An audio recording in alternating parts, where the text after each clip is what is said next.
মুরগিটা হয়েছে, এখন এই মুরগিটাকে আমি কাটবো।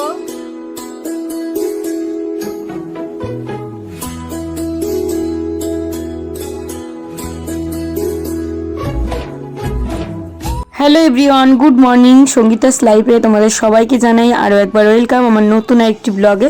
সকাল সকাল ফুল দেখে সত্যি মনটা সত্যি খুব ভালো হয়ে যায়। আরও কিনা গোলাপ ফুল, তাই না?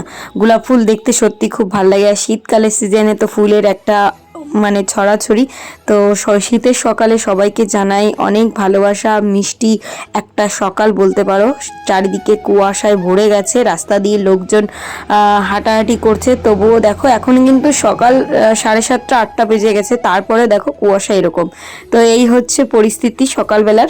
কেমন আছো তোমরা সবাই? আশা করছি খুব ভালো আছো। তো আজকে এতটা ঠান্ডা পড়েছে কি বলবো। সকালবেলা 6টা 15 সময় উঠেছি। তো ওঠার পর মেয়েটাকে প্রাইভেটে দিয়ে এলাম, ওকে চাটা বানিয়ে টেনিয়ে খাইয়ে। আর দেখো আমার পিছনটা দেখতেই পাচ্ছ কেমন। এই দেখো বাসন টাসন আনলাম। সকালবেলা ঘুম থেকে উঠে আমি প্রথমে আর কিচ্ছু পরিনি, এই দেখো এখনই পরে নিয়েছি। মানে যত বেলা হচ্ছে ততই আর কি কুয়াশা, ততই হচ্ছে ঠান্ডা। তো নাক টাক তো পুরো ঠান্ডা লেগেই যাচ্ছে। তো সকালবেলা কি করবো জানো তো, এই যে ডিম এনেছি, এই ডিমগুলো সিদ্ধ দেবো, আর উচ্ছে সিদ্ধ দেবো, আলু সিদ্ধ দেবো। সকালবেলা সিদ্ধ ভাত রান্না করবো, কালকে রাত্রেও সিদ্ধ ভাত খেয়েছি। তো চলো, শীতের সকালে তোমাদের জানাই অনেক অনেক ওয়েলকাম আমার ছোট্ট একটি গ্রাম থেকে, চুয়াটিয়া 5 মাইল। তো বনগাঁ শহরের ছোট্ট একটি গ্রাম। তো এই প্ল্যাঞ্চা বনগাঁ এই লাইনটা। তো আমি কি বলবো, উত্তর 24 পরগনা, তাই তো? উত্তর 24 পরগনার ছোট্ট একটি গ্রাম থেকে আমি সঙ্গীতা আমার নতুন একটি ব্লগে তোমাদের সবাইকে আরও একবার ওয়েলকাম জানাচ্ছি। তো চল দেখতে, বারান্দা সব কিছু লেপে পুছে রেখেছিলাম বলে এত ভালো লাগছে মনটা। তো সব পরিষ্কার করেছি। আজকে ভেবেছি একটু বাজারে যাব, কারণ কদিন পরে এই দাদার বিয়ে আসছে। বিয়ের ব্লগ কিন্তু আসবে, তোমরা কিন্তু স্কিপ করো না। তো দাদার বিয়ে হবে, তখন তো অনেক কিছু প্ল্যানিং আছে, সবটাই শেয়ার করব। তার জন্য এক এক করে আমি ব্লাউজ তৈরি করতে হবে। দেখো এই প্যাকেটগুলোর ভিতর ব্লাউজ রয়েছে, মানে পিস রয়েছে। আমার কিছু লাইলিং কিনতে যেতে হবে, ঘরেও আছে। তো এখানে না ম্যাচিং খাচ্ছে না, তার জন্য আমি করতে পারছি না। তো আজকে ভেবেছি যাব, গিয়ে নিয়ে আসবো। তো চলো দেখতে থাকো, আমি কটা সিদ্ধ ভাত রান্না করি। এই মুরগিটা আজকে দুপুরবেলা রান্না হবে, অনেক বড় মুরগি। তো বন্ধুরা এই যে এই মুরগিটা আনা হয়েছে, এখন এই মুরগিটাকে আমি কাটবো, তারপরে এটা রান্না করব, তোমাদের সঙ্গে শেয়ার করব। তো দেখতে থাকো। আর অনেক বড় কিন্তু এগুলো, জানো এগুলো কি মুরগি?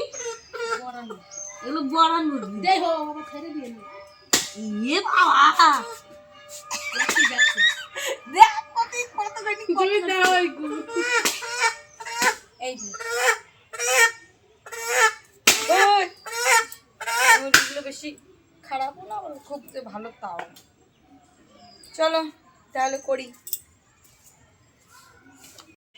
তো সকালবেলার খাওয়া দাওয়া কিন্তু কমপ্লিট হয়ে গেছে। তারপরে এই যে নিয়ে বসে পড়লাম, ঝামেলার কাজ যেটা বলতে পারো, অনেকটা ঝামেলা। তো এই যে দেখো মুরগিটাকে এখন আমি ভালো করে ছুলবো। সকালবেলা যখন বাজার করতে গেছি, তখন সিন্দিনীর বাবাকে, সিন্দিনীর ঠাম্মি মানে আমার শাশুড়ি মা বলল যে আজকে বাজার করতে বারণ কর। তো আমি একটা মুরগি কিনে দেব। এই যে সেই মুরগিটা কিনে দিয়েছে। হঠাৎ করে কি মনে হলো আমার শাশুড়ি মার, তো মুরগিটা কিনে দিল। আর আমি ভাবলাম যে শাশুড়ি মা যখন হুকুম করেছে, শাশুড়ি মার কথা কি আর অমান্য করা যায়, তাই না বলো? তাই জন্য সকাল সকাল এই যে রান্না বান্না করে খেয়ে দিয়ে এখন দুপুরবেলা রান্না করার জন্য মুরগিটাকে নিজে হাতে কেটে বেছে নিচ্ছি। কারণ শাশুড়ি মার মন বোঝা বড় কঠিন, সত্যি তাই। কখন যে কি মনে হয় ওনার, আর কখন যে কি মনে করে, প্রতিটা মেয়েরই ঘরে এরকমই হয়, তাই না? মুরগিটাকে আমি পুরো সুন্দর করে ছুলে নিলাম। এখন এটাকে আর পোড়াবো না, কারণ এর কোনো লোমই বেঁচে নেই। আর ভালো করে ক্লিন করে ছাপ করে আসতে। বিয়ের পর শ্বশুরবাড়ি এসে আমরা কিন্তু সবসময় ভয়ে ভয়ে থাকি। শ্বশুর শাশুড়ি মশাই মানে কি ভাববে না কি বলবে, সব কিছু নিয়ে একটু মানিয়ে গুছিয়ে নেওয়ার চেষ্টা করি। কিন্তু পরবর্তীতে দেখবে অনেক কিছুতে আমাদের ঝামেলার মুখোমুখি হতে হয়, প্রতিটা সংসারেই এরকম হয়। তো তার ভিতর দিয়ে ঝগড়াঝাটি, ভালোবাসা, মানে সব কিছু নিয়েই জীবন, আমাদের তো এইভাবেই চলতে হবে। তো শাশুড়ি মা বলেছে যেহেতু, সেই জন্য আর কি এই এই যে উদ্যোগটা নিয়েই নিলাম। বারণ তো করতে পারি না, আর একা একাই মুরগিটাকে করছি, মানে কাটা বাছা এগুলো করতে হচ্ছে, কারণ কেউই করার মতো নেই। শাশুড়ি মা শুধু কিনে দিয়ে গেছে, বলেছে করতে, তাই ভাবলাম ঠিক আছে আমিই করি। আর আমি এগুলো মোটামুটি পারি, আমার খুব একটা অসুবিধা হয় না, তাই জন্যই উনি আর কি সাহস করে দিয়েছে যে সঙ্গীতাকে যদি দিই তাহলে সমস্যা হবে না, করে নেবে। তো এই যে দেখো 12টা অলরেডি বেজে গেছে। সকালবেলা তো কটা সিদ্ধ ভাত খেয়েছিলাম। এখন দুপুরবেলার রান্না বান্নার জন্য প্রথমে মাংসটাকে ভালো করে কাটতে হবে। প্রথমে কি কেটে নিলাম, এখন যাচ্ছি কলা পাতা আনতে। এখন তো পিস পিস করতে হবে, তাই না? তো আমি যে গাছেরই কলা পাতা, উপর দিকটা পাখিতে পায়খানা করে দিয়েছে জানো তো, আর নিচের দিকটা ঠিকই আছে। আর এই যে দেখো মুরগিটা কিন্তু অনেকটাই বড়, প্রায় 1.5 কিলো হবে। তো আমার শাশুড়ি মাকে আমি আবার বলেছি যে আজকে কিন্তু রান্না বান্না করো না, আমি করব। তো এই যে যে দেখো মুরগিটা যেহেতু দিয়েছে, তো আমি কেনই বা ওনাকে রান্না করতে বলবো, আমিই বলেছি যে আজকে কিন্তু ভাতটা রান্না করো না, আমিই করব, তোমার কিন্তু করার দরকার নেই। না, তো জানি না শাশুড়ি মা রান্না করবে কিনা, বলে তো দিয়েছি, এখন আমার কর্তব্য আমি করতে থাকি। তো বন্ধুরা এই দেখো আমি এখন চিকেনটাকে সুন্দর করে কেটে নিই, অনেক তেল হবে। তো কে কে মুরগি কাটতে পারো, মাছ মাংস কাটতে পারো, অবশ্যই কিন্তু কমেন্ট করে জানিও। আমি ছোটোবেলা থেকেই করতে পারি, কারণ করতাম, আমাদের বাড়ি অনেকটা মাছ মাংস খাওয়া হতো, তার কারণে সবটাই আর কি করতাম। আর এই যে দেখো মাংসটাকে সুন্দর করে কাটছি, প্রচণ্ড তেল হয়েছে। এটা হচ্ছে বড়ান মুরগি, আমার শাশুড়ি মা কোথা থেকে এনেছে জানি না, তো আমাকে দিয়ে বললো, সকালবেলা আমাকেও বলেনি। তো যাই হোক, শাশুড়ি মা যখন বলেছে করতে তো হবে, তাই না? আর সত্যি কথা, মেয়েদের জীবনটাই এমন, মানে আমরা সবসময় চাই যে আমার শ্বশুর শাশুড়ি সবসময় যাতে আমাদের পর সন্তুষ্ট থাকুক, সেই হিসাবে কাজ করি। কিন্তু আমরা তো মানে যাই হোক, কোনো একটা ভুল ভ্রান্তি তাদের চোখে ধরা পড়েই যায়, যার জন্য আমাদের অনেক কথা শুনতে হয় মাঝে মধ্যে।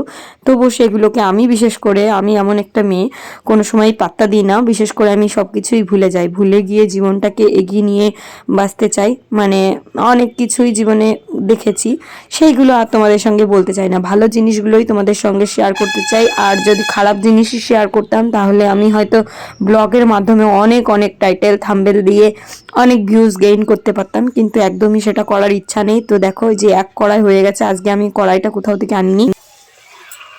তো বন্ধুরা এই দেখো রান্না বান্না শুরু করে দিলাম, আর এখানে অনেকটাই মাংস হবে। দেখো এক কড়াই ভরে গেছে, কিন্তু কড়াই আমার যেহেতু নেই, আমি আর কারো কাছ থেকে চাইলাম না। আজকে আর কি ঝোল টোল কিছু দেবো না, শুকনো শুকনো করে করবো। আর এখন এই আলুগুলো দিয়ে দিই, আর আমি এখন এর আলুগুলো এখন আর ভেজে দিই না। তো এই মুরগিটা কিনে দিয়েছে আমার শাশুড়ি মা। তো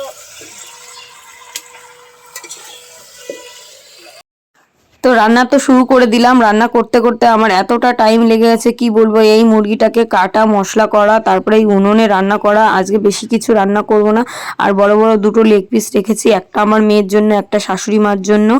তো যেহেতু আমার শাশুড়ি মা এই মুরগিটা কিনে দিয়েছে, ওনাকে তো ভালো করে সুন্দর করে চেষ্টা করছি শুকনো শুকনো করে রান্নার করার, কারণ উনি বেশি একটা ঝোল পছন্দ করে না, তাই জন্য ওনার মন মতো করেই করার চেষ্টা করছি। তাই দেখো ভালো করে এখন কষিয়ে নিচ্ছি। আর কড়াইটাই না ভীষণ ঝামেলা করছে, ধরছেই না।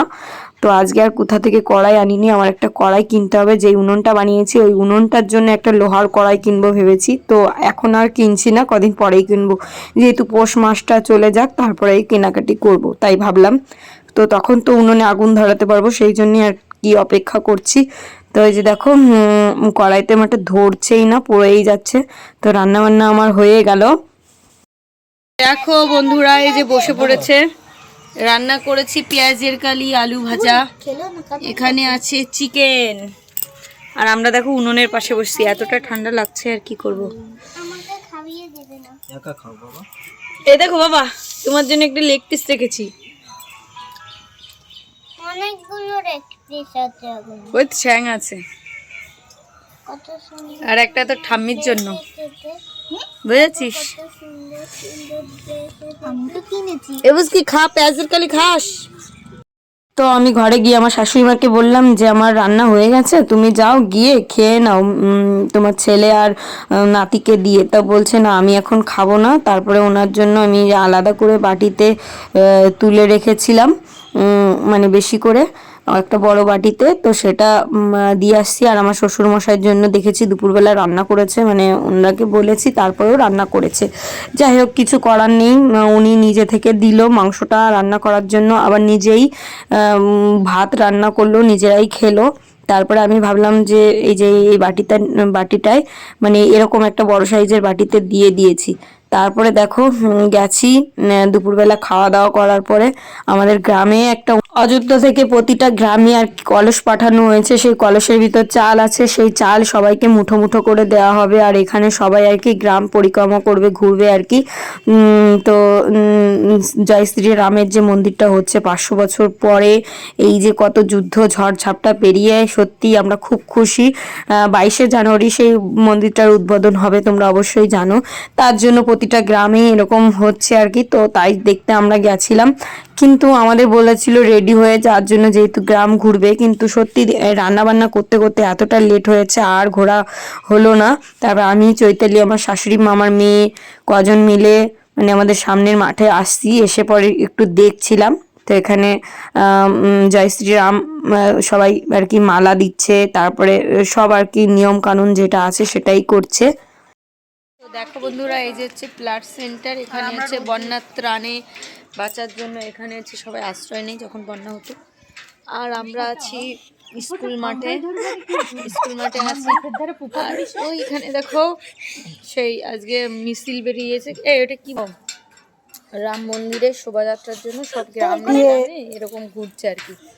তো যাবে, আমরা তো উপরে আমার পুফা দাঁড়াচ্ছে খালি, মোটামুটি রেডি হয়েছে। নামও শিবগিরি যাবে। আমরা এখন বাড়ি যাব, তার আগে দেখো যে শঙ্করধ্বনি উলুধ্বনি শুরু হচ্ছে। আমরা এই কর্নারটা এসছি কারণ এখানে মিষ্টি একটা রোদ, আর ওইখানে এইবার আর পুফা পাবো না। আর এই যে দেখো আমরা তো আর গেলাম না, ওই যে মাথার উপর যে ঘরটা দেখছো এই ঘরটা কিন্তু অযোধ্যা থেকে এসছে।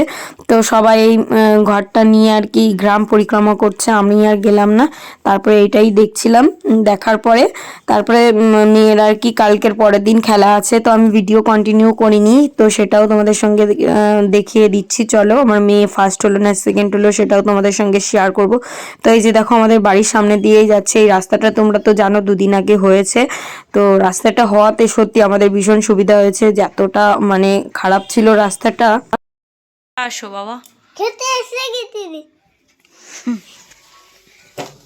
আজকে এখন তো তো এখানে দেখো 1 গ্লাস দুধ নিয়ে এসেছি, কারণ অনেকটা দুধ আছে, সেই দুধ আনলাম না। মাংসটাকে গরম করেছি, এতটা মাংস তো আর খেতে পারবো না। রাত্রেবেলার জন্য বানিয়েছি রুটি। তো তোমাদের দাদাভাই রুটি খুব পছন্দ করে, তাই জন্য শাশুড়ি মাকে যে ভাত কটা ছিল সে কটা দিয়ে গেছি, আর মাংস দিয়ে গেছি যাতে ওরা খেতে পারে। আর আমার শ্বশুরমশাই তো মাংসও খায়নি আর ভাতও খায়নি। যাই হোক, পরের দিন সকালে মেয়ের স্কুলে গেলাম, আমি জামা কাপড় ভিজিয়ে দিয়ে এসছি আর কি দেখতে। মানে বাড়ির কাছে স্কুল তো সেইভাবে আর আসা হয়নি। তো ওই যে আমার মেয়ে দাঁড়িয়েছে দেখো, আলু দৌড় দেবে। তো আলু দৌড় বাচ্চাদের কেবল মানে প্রথম খেলা তো জীবনে, ওরা না ঠিক করে বোঝে না। মেয়ে আগের দিন হয়েছিল ফার্স্ট, আর একটা হয়েছিল সেকেন্ড, তো আজকে হচ্ছে ফাইনাল ম্যাচ। তো ফাইনাল ম্যাচে আমার মেয়ে কি করে সেটাই আর কি দেখার জন্য এসছি, কারণ বাচ্চা মানুষ তো কী দিয়ে কী করে, মা বাবা পাশে থাকলে ওদের আর কি সাহসটা বাড়ে, তখন জোরটাও বাড়ে। আর এখানে দেখো ম্যাডামে আর কি আলুগুলো ভালো করে সাজিয়ে দিচ্ছে। তো আমার মেয়ে এখন দৌড় দেবে, আর তার জন্য মানে খুব এক্সাইটেড আমি আর কি। ওর দৌড় কোনো দিনও দেখিনি, আর জীবনের ফার্স্ট খেলা, বুঝতেই পারছো কতটা এক্সাইটেড আমরা। আর ও খেলছে কেমন, প্রথম দিন ফার্স্ট হয়েছে, সেকেন্ড হয়েছে, আর ম্যাডাম সবাইকে বুঝিয়ে দিচ্ছে কি করে খেলবে না খেলবে।